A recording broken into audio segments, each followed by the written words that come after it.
There's a particular small book that I have bought and given to more people than any other book. And no, it's not by Marcus Borg. It's this book. It's by John O'Donohue, who was an Irish priest who eventually left the priesthood, became a philosopher, and had a really deep sense of Celtic spirituality. And this book seems to have caught the soul of some of the people that I've shared it with. It's called To Bless the Space Between Us, a book of blessings. John O'Donohue was an amazing man, died well before his time, and this is one of the pieces of his legacy that I really have a deep appreciation for. You know, one person heard me use one of these blessings. There's one, it's a blessing on passing a graveyard. And it's a blessing that I offer anytime I inter somebody's ashes, or if I'm doing a burial out at a cemetery, I use that. And they heard that blessing, and they were so touched by it that they engraved it on a stone out at the entrance to our memorial garden.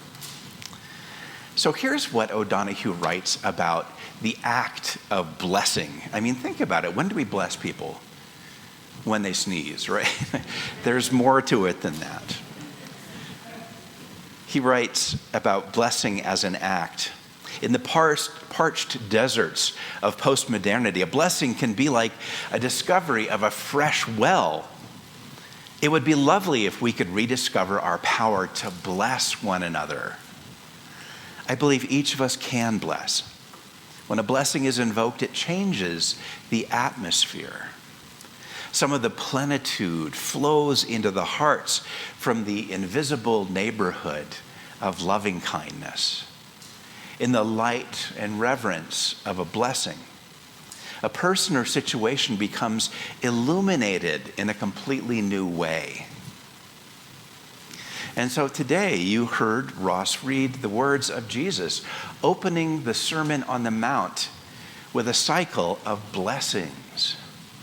It's interesting because, Brooklyn, the translation that she read was happy are those, and the translation that Ross read is blessed.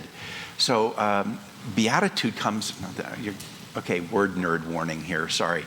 It comes from a Latin word, beatus, which means blessed, but that's a translation of a Greek word, makarios, which means happy or blessed.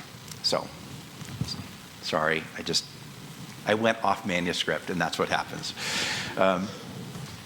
So Jesus, when he offers those blessings, he changes the atmosphere. He allows light and reverence to stream into the souls of all of his hearers, resulting in spiritual illumination.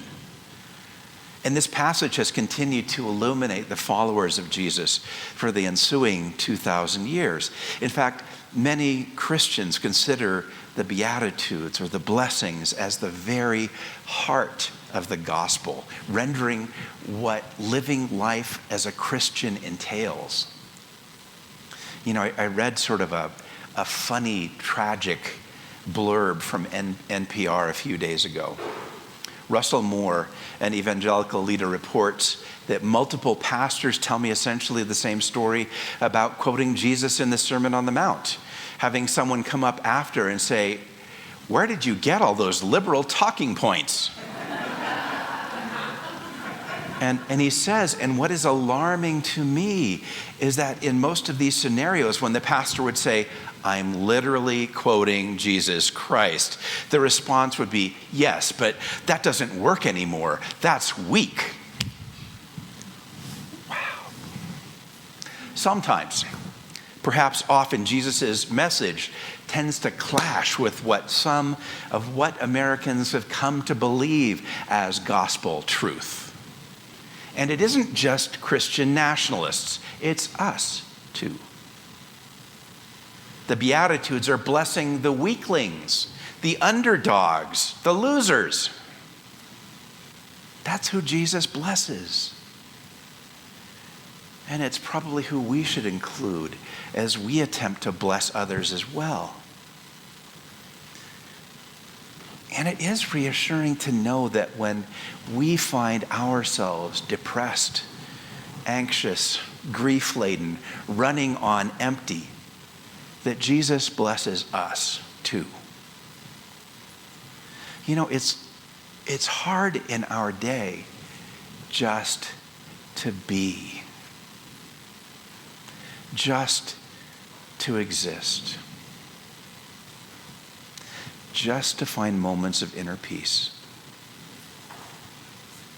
Rampant suicide, mass shootings, and violent responses to anybody who looks like they are other are becoming de rigueur in our society and in the media. There's so much noise from the 24-hour news cycle, from social media, from the conflict-inducing voices of Fox News and MSNBC. American political discourse today is characterized by conflict that generates copious amounts of heat and almost no light. I was meeting with my therapist a few weeks ago. I went in for a little tune-up. And she commented that anger is the new American drug of choice. Think about that for a moment.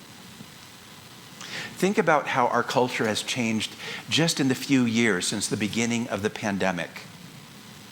Think about that. Think about how you yourself have changed in the years since before the pandemic.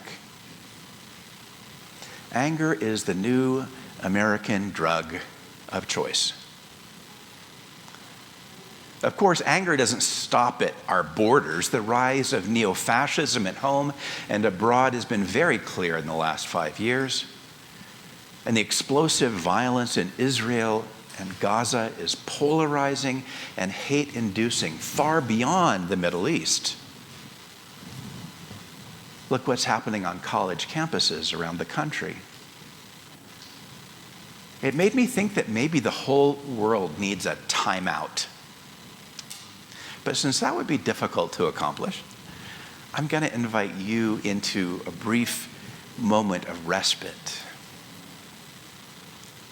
I'd like to read you my favorite blessing from John O'Donohue. And it contains an unfamiliar Irish word, currach.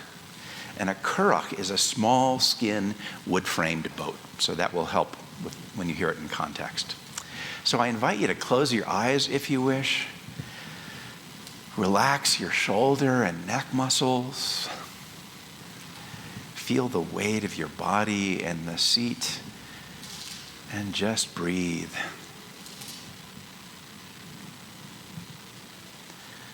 On the day when the weight deadens on your shoulders and you stumble, may the clay dance to balance you. And when your eyes freeze behind the gray window and the ghost of loss gets into you, may a flock of colors, indigo, red, green, and azure blue, come to awaken in you a meadow of delight.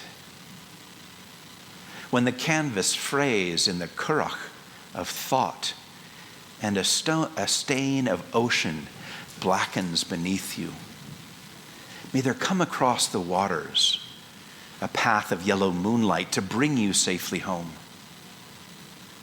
May the nourishment of the earth be yours. May the clarity of light be yours. May the fluency of the ocean be yours. May the protection of the ancestors be yours. And so may a slow wind work these words of love around you, an invisible cloak to mind your life.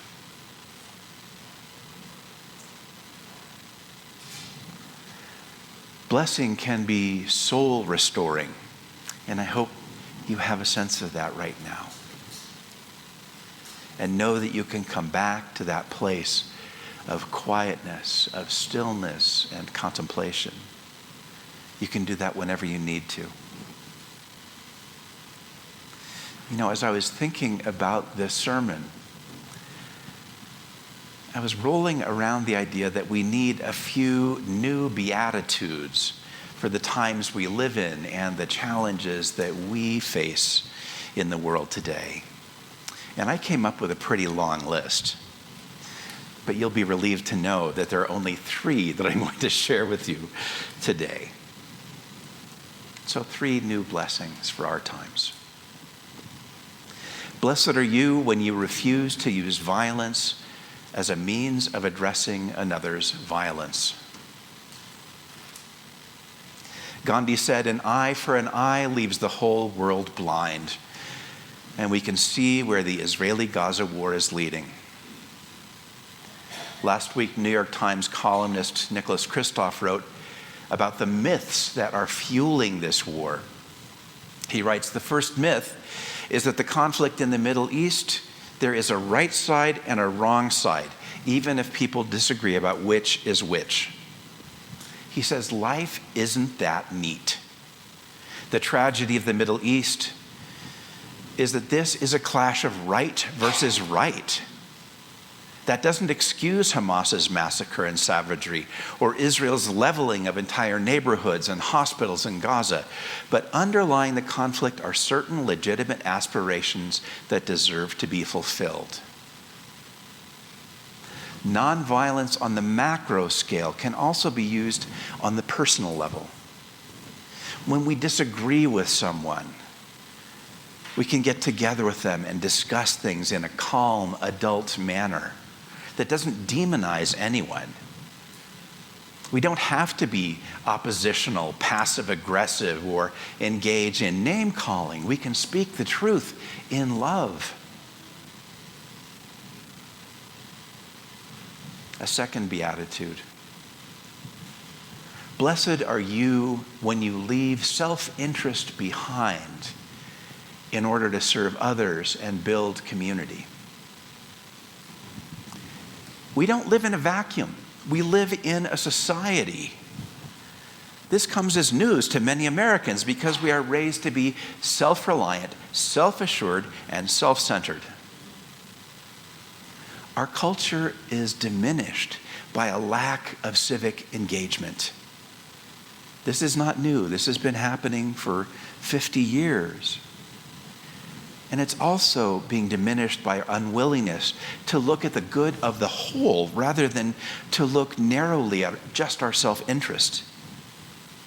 No man is an island entire of itself. Every man is a piece of the continent, a part of the main. John Donne wrote that in 1624 and we visualized it anew when the astronauts sent back pictures of the Earth from space, and we saw that all of us share this small blue marble. We are all in this together. Thinking more of we and less of me is a blessing we can live by each day. A third beatitude. Blessed are you when you build bridges instead of building walls. The metaphor has become too close to literal truth on the southern border of the United States. If we say build a wall, it may be on the border, or it may be around a gated community, or it may be in our hearts. It may be a way of excluding those who are somehow different than we are, we think. And interpersonally, stonewalling is a way of keeping progress from happening by cutting off improvement and communication. People who are more interested in finding solutions than harboring resentments build bridges, not walls.